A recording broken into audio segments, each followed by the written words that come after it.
Hello and welcome to another episode of the Prop Swap Podcast.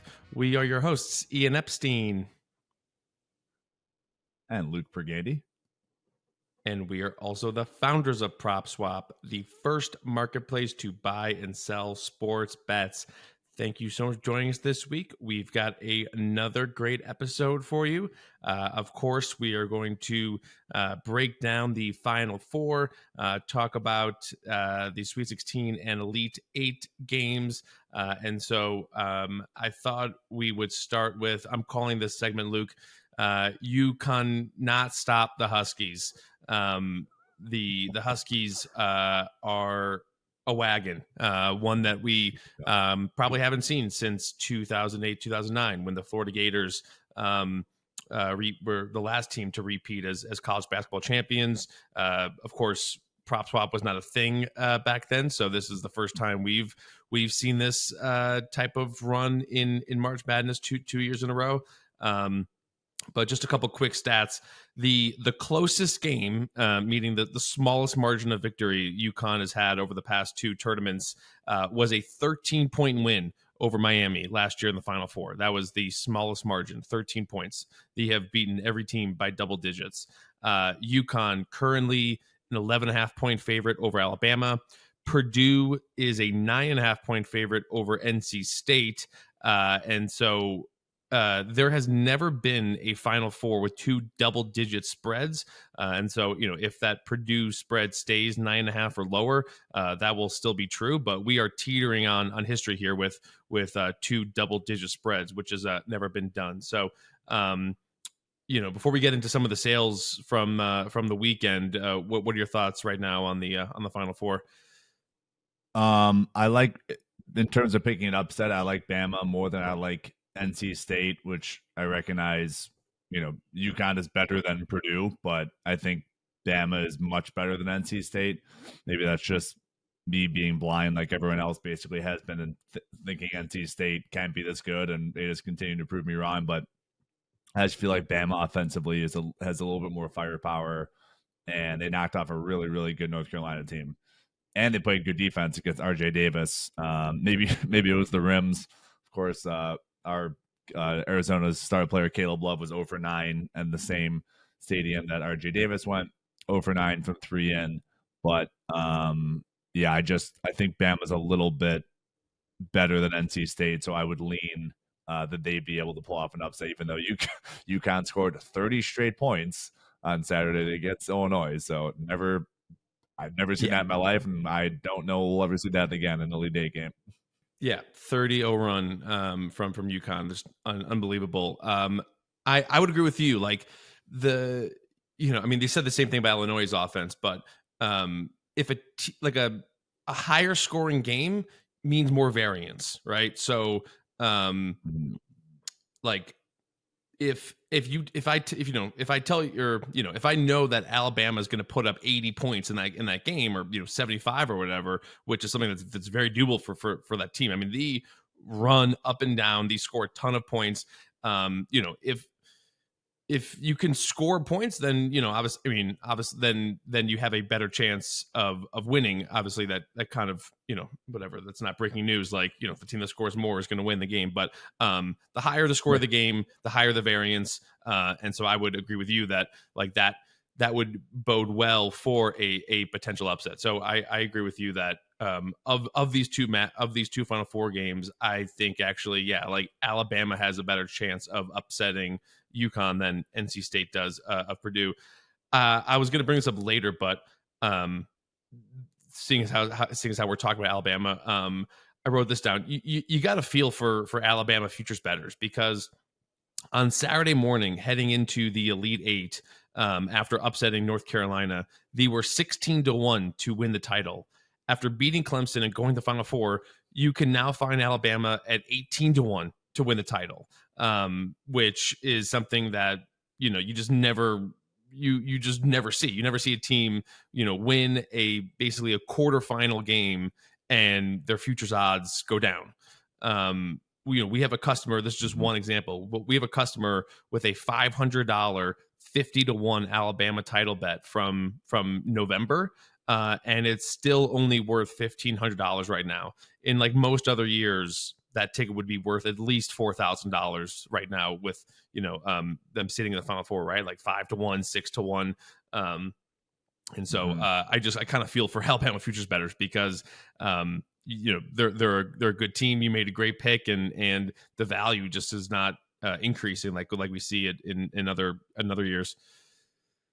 Yeah, I love Nate Oates. I think he's done such a good job there. You lose Brandon Miller, second overall draft pick last year, and then you reload and go right back to the Final Four. I mean, he's done such a good job, and to do it in a conference where everyone thought Auburn was a sexy pick, and there was a lot of steam on Kentucky too coming into the tournament. I thought Kentucky was a really trendy pick. A bunch of different sports analysts were picking them, so for Bama to do that in the SEC, I thought was super impressive. But I think clearly that's just an indication of how we might have been underestimating how good UConn was, and they just like totally imposed their will on that Illinois team. Yeah. And I do think it's funny that bookmakers are basically finally being like, you know what, we are jacking the spread up. Like, they've won every game by double digits, and so therefore we are making the spread double digits. Like, you're gonna, to have to lay 11.5 in a Final Four game isn't crazy. And again, it would be tough to go against UConn, but I do think 11.5 is a lot for a team like Alabama who can score the ball. And yeah, I think that number being double digits is just the bookmaker saying, look, like we are sick of losing money on UConn. Yeah. But just because UConn is such a big favorite does not mean that the action was low over the weekend on PropSwap. A ton of different UConn sales, Purdue sales, but this one stuck out to me. Back in January, a customer placed a $1,000 bet on UConn to win the title at 12-1 odds. After their beatdown of San Diego State on Thursday, the customer listed it for sale for $5,600, odds of plus 132.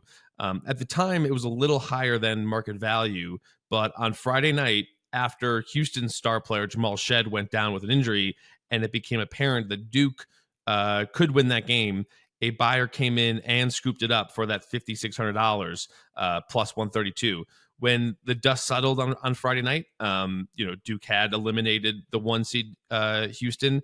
UConn was minus 105 odds. So that buyer basically got a $1,058 discount to the market, purchasing that UConn ticket. And again, we've talked about this many times over the years. I'm not sure if we talked about it necessarily this tournament, but a great way to get in on futures, whether on PropSwap or at the book, is, you think, okay, Houston's losing. Let me look towards, NC State at that point, because NC State had lost to Marquette. But you got to be looking around at like the entire bracket, right? Like, what does Houston losing mean for the other favorites, right? What does it mean for Purdue? What does it mean for UConn? And so, again, your first thought is to try and, pick off teams in that region, but really it affects everything to have a 1 seed go down like that. And so it was a great purchase by that buyer to come in and get plus 132, even though UConn had,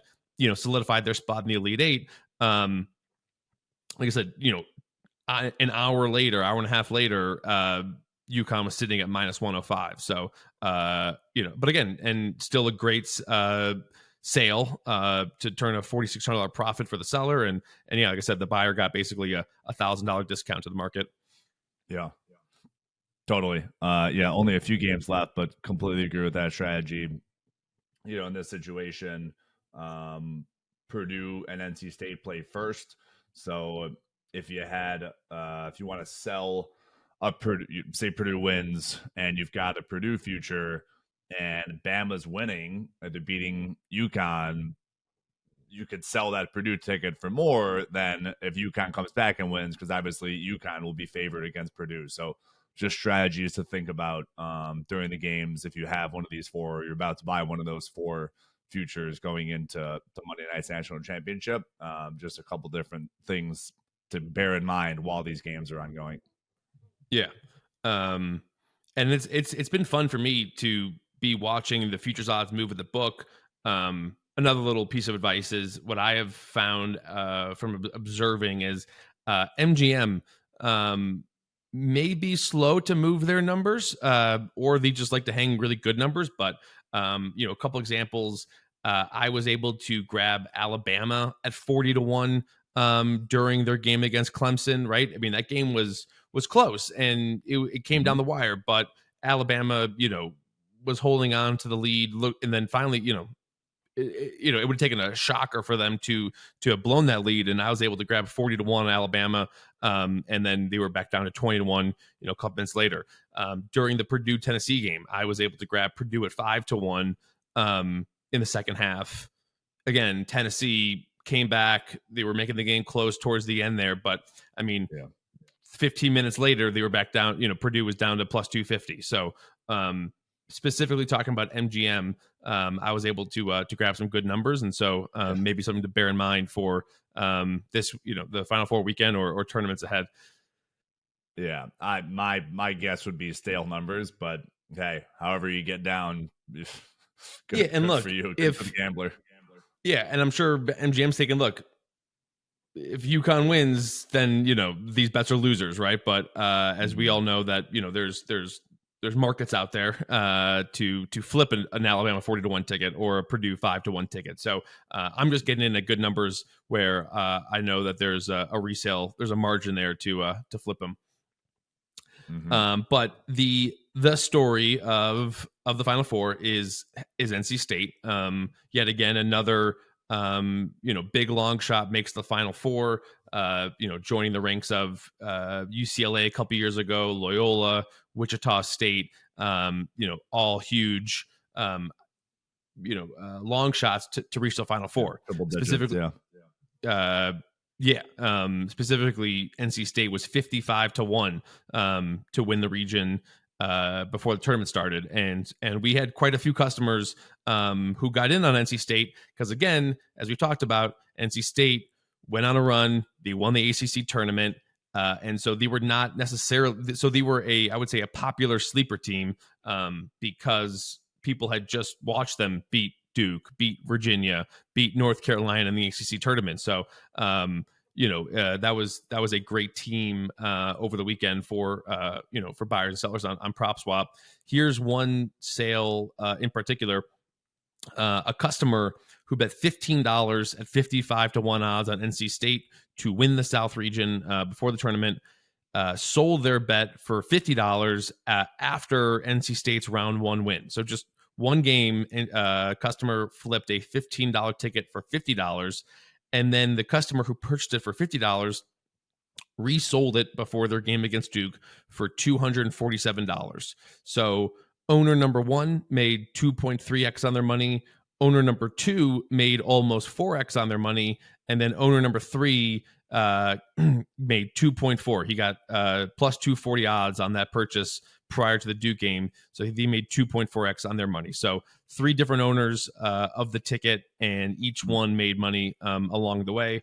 And then obviously it cashed at 55-1 odds. And, the NC State, again, another example where seeing some, gigantic 200-1, 250-1.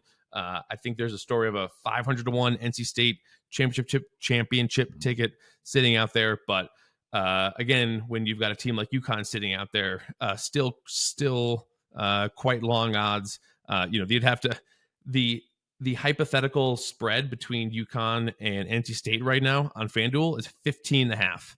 That's what they're making the number if they were to play each other in the championship. So still a mountain to overcome for NC State, which maybe is a good lesson too for people out there that, like, if you like a team like NC State, throw a future on them for the championship, but also throw a future on them to win the region, right? Because you can be in a situation here where you win the region, but you have two kind of Goliaths in your way in the Final Four. Yeah.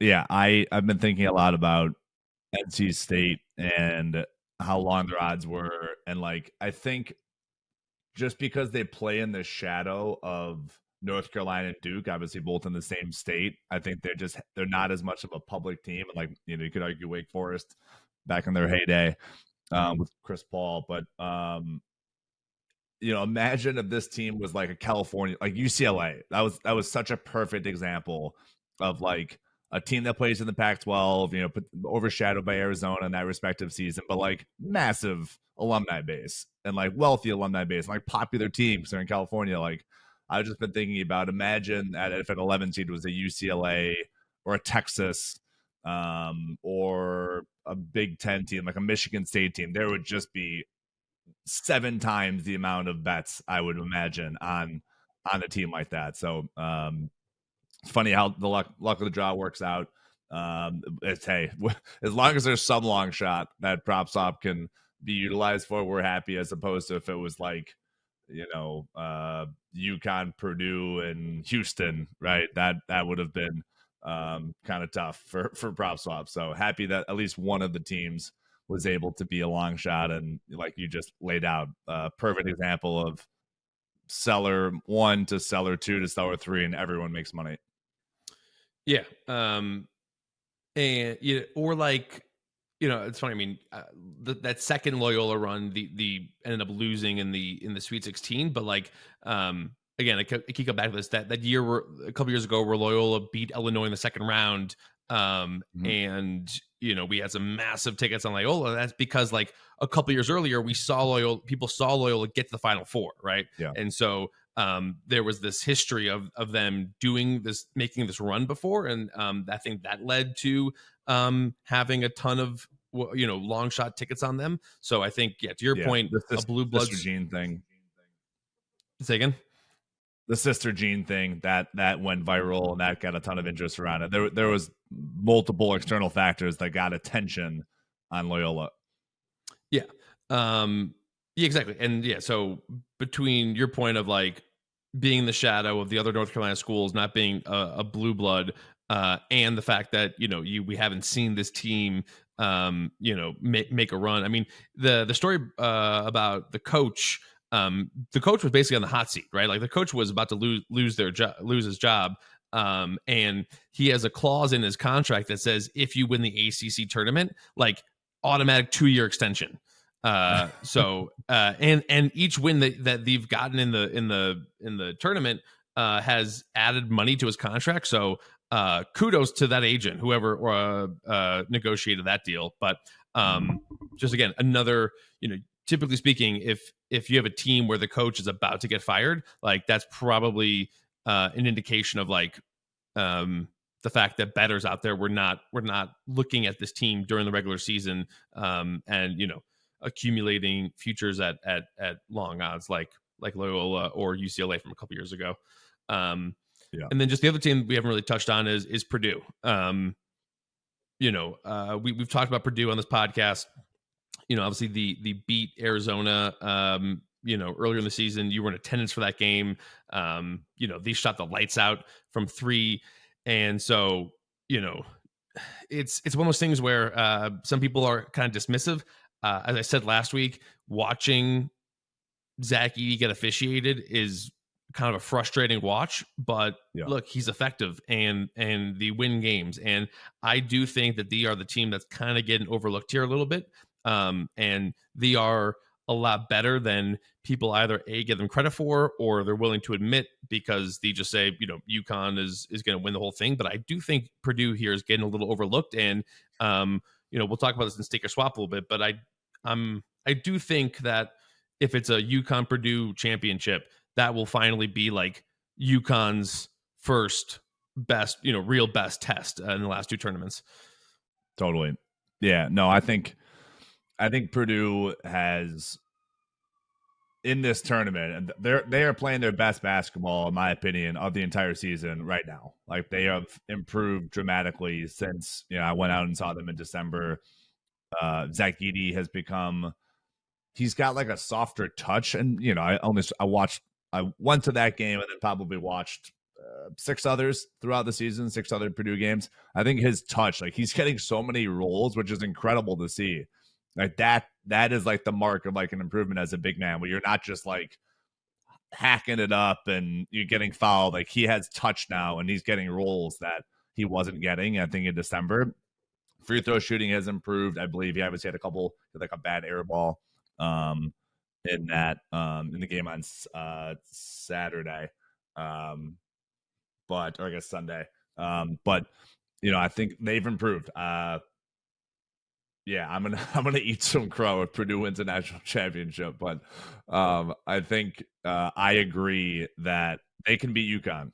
They can. We're down to the Final Four. I've watched them all tournament. They are able to beat UConn. That like Klingon kid on UConn. They're UConn's big man. I think it's going to be up for a massive challenge, obviously, against Zach Edey. So that will be a heavyweight bout if they both win on Monday night. That will be an excellent basketball game. Yeah.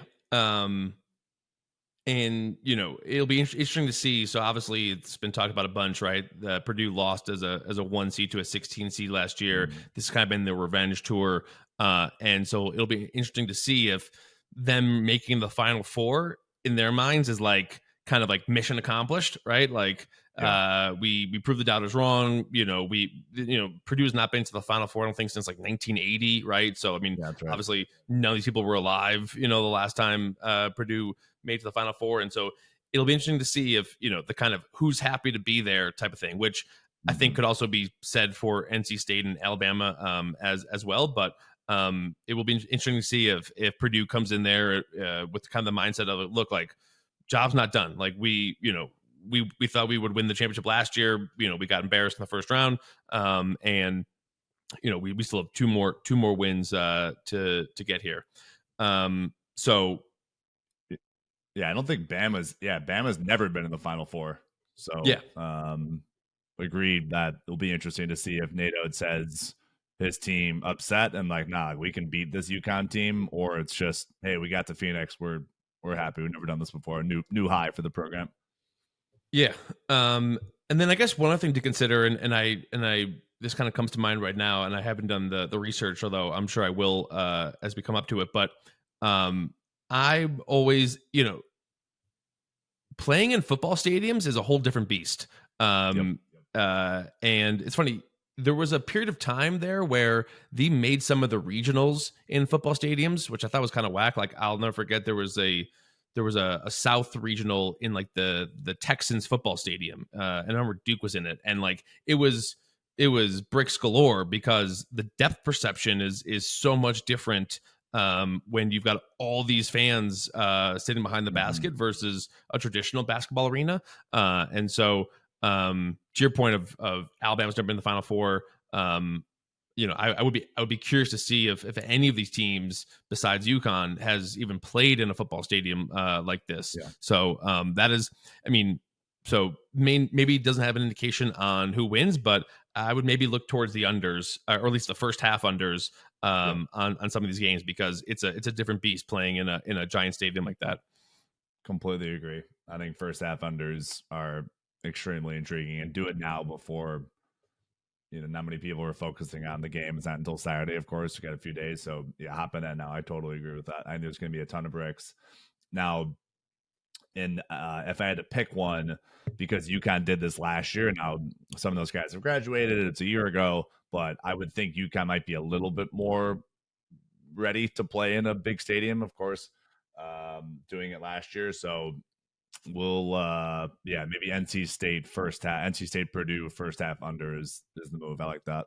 Yeah. All right. Well, there's one additional stake or swap pick, but I think it's that time of the show to get into stake or swap.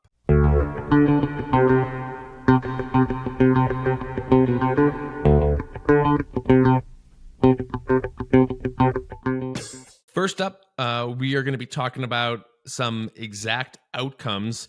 These are props that some sports books are offering, and I'm sure more will as the games get closer. But basically, you can pick the different combinations of who is going to beat who in the championship. And so right now, I want to talk about UConn to beat Purdue, currently minus 110 at DraftKings. So if you're not familiar with the odds, UConn currently is a minus 200 favorite overall to win the championship. And so I'm staking UConn to beat Purdue at -110. Look, this is not necessarily a sexy pick, but if you just assume that UConn is going to win, right? Who knows if they're going to cover or not? But UConn wins, Purdue wins. UConn will probably be a -230 favorite or more, and it's kind of dependent on the final scores of these games. So if UConn ends up covering that spread, let me back up here for a second. Right now on FanDuel, they have hypothetical spreads, and UConn is a 5.5 point favorite over Purdue, right? So that equates to around like a -230 money line. But if, let's say, UConn destroys Alabama by 20, then that spread's going to go up. Like that, very rarely are these spreads, I feel like, end up being the number. And look, it could go down if UConn wins a nail biter, but I do think that 5.5 point spread could be larger come Monday night for the championship. And so to get -1, so if we say it's a lock pretty much for UConn and Purdue to win, to be sitting there with a UConn -110 ticket when they're a -230 or -250 favorite, that's going to be a great opportunity to either resell or just feel like you're holding a great value ticket. So for those reasons, I am staking the exact outcome of UConn to beat Purdue in the championship -110. Completely agree. I've been off Purdue the whole year, so who am I to now all of a sudden be back on Purdue? I'll stick with UConn beating Purdue, and they both win the game. Like I discussed, I think obviously your the bear case scenario here is Purdue loses, right? So I think Purdue wins that game. I think Bama is the better team than NC State is. Give them both those $200, but I still think UConn wins. So to me, I would be betting. I might take 11 and a hook on Bama. So I agree. I would stake that as well. I think -110 for a team that just has looked invincible. Do it. Yeah. Yeah, you're right. The bear case is that obviously NC State wins, or the number comes out lower than 5.5. But again, if it's UConn Purdue, UConn will definitely not be A, an underdog, or B, anything. They will be that money line is going to start with a 2 no matter what. So I don't care if UConn wins on a buzzer beater. That number is going to start with a 2 on the money line. So you'll definitely you'll have value there. And then also maybe a nice little kind of hedge / a way to middle it is also bet Alabama plus 11.5, right? Because if that hypothetical number is going to be lower than 5.5, it's going to be because Alabama kept the game close. So moving on, going to talk a little same game parlay action, something that we've never done here on this podcast. So right now, for the NC State Purdue game, you can get NC State money line and DJ Burns, definitely the player of the tournament, the story of the tournament, DJ Burns, over 14.5 points. That is currently plus 467. Luke, I will start with you first. Are you staking or swapping the NC State money line with DJ Burns over 14.5 points? Yeah, I'm going to stake this. And it's simply, I'm trying to provide a way for you to amplify your NC State money line return. I think there's a correlation between DJ Burns scoring well and NC State winning. So, I would argue it's around 60%. If DJ Burns scores above 15, I would say there's at least a 60 to 70% chance of NC State covering that money line. So it's providing another additional way to juice that money line return. One other bet I looked at is DJ Horn, also on NC State. He's the guard. He was at ASU before this. I think he was at Southern Illinois. I was reading before that. But he's great. Super talented shooter. To me, he's the heart of the offense. Obviously, DJ Burns gets a ton of putbacks. But just thinking of other ways to juice your NC State money line return, that'd be one. So I'm gonna swap this for a couple reasons. One, Certain states, like the state I live in, it is against the law to bet on college props. So I'm going to swap it because I can't even bet on this. You literally can't even bet on like the Heisman Trophy in Colorado. Look, Silly. I think the intention is well. I just don't think that it has the effect that people think it may have. In terms of what it's trying to accomplish. But listen, that's a subject for another podcast. But his average on the season, DJ Burns, is about 13. So that 14.5 number is higher than his average. And while he scored 30 against Duke, he only scored like 4 against Marquette. And like 4 or 6. And he is going to be going up against Zach Edey, who is not exactly the a sieve when it comes, on defense. And just in general, again, talking about, but I do totally agree with you that there's ways to find good correlations between a team winning or covering and the players on that team doing well. I'm constantly looking at this for NBA. But I like to look at players that are not like so public, and right now DJ Burns like is the story, right? So anyone who has watched college basketball these last week or two, if they know one player from this tournament, it's going to be DJ Burns, right? And so that's the type of player prop that the general public is going to bet over. And so I like, I think what you mentioned, DJ Horn, over 15.5, and the NC State money line, that's plus 447. Like that's a player who probably their over under is going to be lower, in comparison to the average than a guy like DJ Burns who's so public. So and then obviously, as I talked about earlier, I like Purdue to win that game. So but I think overall your point is well taken, that you can be, whether, maybe it's Purdue, Purdue and one of their, guards, over points. Mm-hmm. Same thing with UConn. If you do live in a state, if you do live in a state, not Colorado, where you can make these things, then I think that's definitely something you can look forward to juice the payouts on Saturday. But that will do it. Definitely, whether or not these are blowouts or not, there's definitely ways to make money on PropSwap, getting in early, getting out during the game. So I'm sure it'll be exciting no matter what. And then, of course, I'm sure we'll have a great title game on Monday. But that will do it for this week's episode. Thank you so much for tuning in. Please make sure to subscribe, leave us a rating, and we will talk to you next week.